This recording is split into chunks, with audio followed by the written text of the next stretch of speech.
airnya itu bekal jemaah.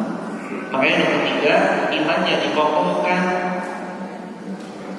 Terus berikutnya, ilmunya dikuatkan. Imannya diapakan? Kokohkan. Ilmunya dikuatkan.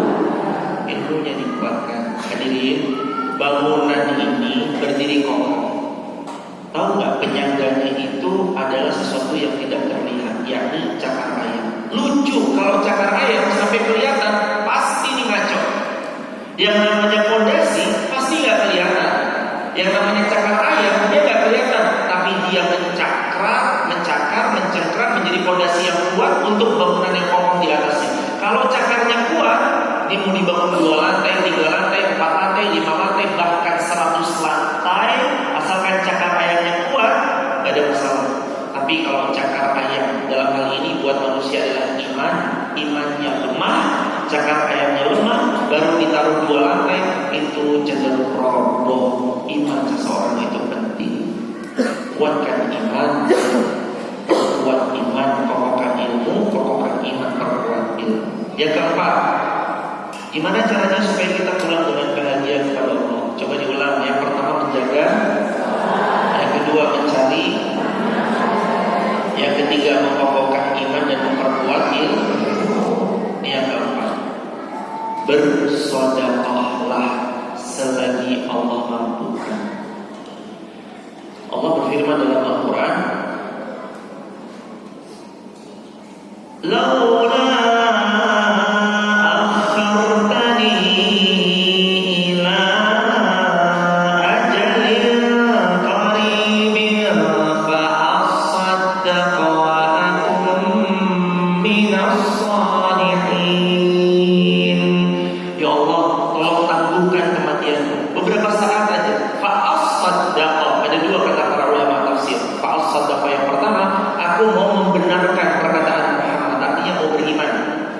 Yang kedua, fa asaddaqa, aku mau bersedekah. Tahu kenapa orang minta, tolong dong ditangguhin, saya mau sedekah, karena ternyata rahasia di balik sedekah ada dahsyat yang luar biasa, jariah di balik sedekah yang dikeluarkan. Jamaah, menurut jamaah 2000 itu sangat mungkin bisa dibilang kecil. Misalnya 2000 itu kecil, kita keluarkan untuk parkir, kita keluarkan untuk bayar. Tapi ketika 2000 itu dikumpulkan dalam jumlah orang yang cukup lumayan besar dan banyak, terkumpullah 50.000 rupiah. Lalu dari 50.000 rupiah 2025 orang itu diberikan beras. Dari beras ini orang ini hidup menyebarkan manfaat, orang ini sholat dapat pahalanya, menyebarkan dapat pahalanya, menyebarkan ilmu dapat pahalanya, menyebarkan kebaikan dapat pahalanya.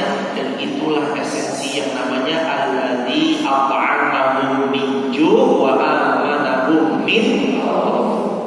Alladzi at'amahum min ju'. Coba kamu lihat itu orang-orang yang kelaparan. At'amahum, kasih makan. Min ju', dari yang mereka perutnya sedang lapar. Wa amanahum min khauf. Kalau mereka kenyang, iman akan muncul dalam relung jiwa mereka. Makanya jemaah, kalau memang bagusnya kita sering memberikan daripada sedekah kita untuk orang-orang terbaik di sekeliling kita, berikan. Karena sejatinya seperti itulah yang Nabi contohkan. Jemaah tahu, masjidnya Nabi atau masjid para zaman dulu ada menara-menaranya itu bukan tanpa alasan. Kenapa masjid ada menaranya? Terutama pada zaman-zaman dulu, bahkan menara masjid itu identik sampai hari ini di semua masjid di Indonesia ada menaranya. Zaman dulu menara itu bukan cuma tempat sholat memandangin azan aja, bukan. Tapi dia naik, pengurus masjid naik ke atas, lalu dari atas melihat jemaah, siapa yang dapurnya gak ngeluarin asap, dikasih gandum. Jadi bukan cuma sekedar tempat toanya, bukan, tapi diambil tempat yang paling tinggi lalu duduk di atas, lalu terus kemudian melihat siapa yang dapurnya gak ngepul, gak ngeluarin asap. Kemungkinan besar orang itu lagi gak punya makanan untuk dimakan, maka masjid pengurusnya mengeluarkan beras, dalam hal ini mungkin gandum itu dibagikan. Saya melihat dari atas masjid ini dapur Anda yang biasanya mengeluarkan asap kok tidak Ya kami nggak punya makan. Ya udah ya, ini dari masjid. Itu pada zaman dulu. Kalau sekarang gimana cara kita tahu ini butuh nih disupport beras atau tidak? Caranya gimana jemaah? Itu butuh kepekaan sosial dari pengurus masjid. Butuh kepekaan sosial dari kita bersama-sama. Masjid harus berdaya, harus membersamai kanan kirinya. Jangan sampai jemaah yang dirahmati Allah kita berbangga menyebut saldo Masjid Kiai Haji Syuja Yogyakarta 1.999.999 rupiah, tapi kanannya mati kelaparan, tapi kirinya nggak bisa sekolah. Jangan, masjid berdaya. Kanannya, kalaupun kita ada rezeki bisa memberikan berasnya, dropkan berasnya. Kirinya yang nggak bisa sekolah, panggil, nah kamu dibiayai masjid untuk sekolah. Masjid punya fungsional, yakni memakmurkan, mensejahterakan. Itulah nomor 4 agar pulang dengan bahagia bersedekah. Hadirin, sedekah itu nggak akan pernah mengurangi harta. Siapa yang bilang sedekah mengurangi harta? Manusia yang bilang. Tapi kalau janjinya Rasulullah Muhammad SAW, nah pasal malu min sedekah balaizat, nggak akan pernah berkurang harta yang disedekahkan, tapi bertambah, tapi justru bertambah. Bahkan Nabi sampai 2 kali ulangi balaizat, nambah dan nambah.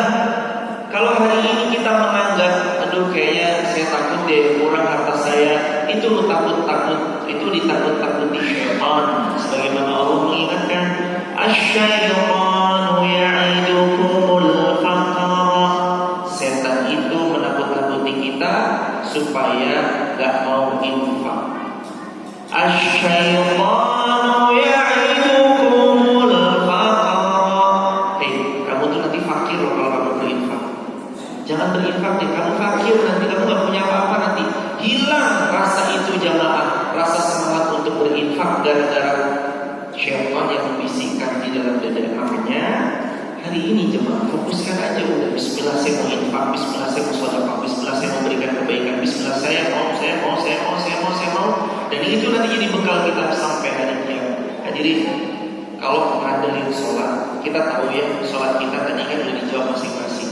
Sukanya bilang nanggung atau nanti. Kita tahulah kadar puasa kita kayak gimana, betul. Tapi ada satu jamaah di mana kita ini benar-benar merasa ini nih jalur saya, insya Allah. Jalurnya apa itu? Sedekah semampunya. Zaman Nabi bahkan orang yang miskin datang kepada baginda Nabi SAW membawa 1 genggam kurma. Orang kaya datangnya bawa uang yang luar biasa banyaknya. Tapi jamaah, orang yang miskin zaman Rasulullah itu datang membawa segenggam kurma lalu mengatakan, ya Rasulullah, terimalah sedekah saya walau 1 genggaman kurma. Jangan mikir besar, jangan mikir harus banyak dulu. Nanti kalau emang Allah mampukan besar dan banyak, alhamdulillah. Tapi mulailah dari rutin setiap subuh 500 perak, atau gak usah gede-gede, 100 perak, 100 perak, 100 perak per subuh. Rutinkan, karena kunci dari pulang dengan bahagia itu ada di nomor 5. Apa amalan nomor 5?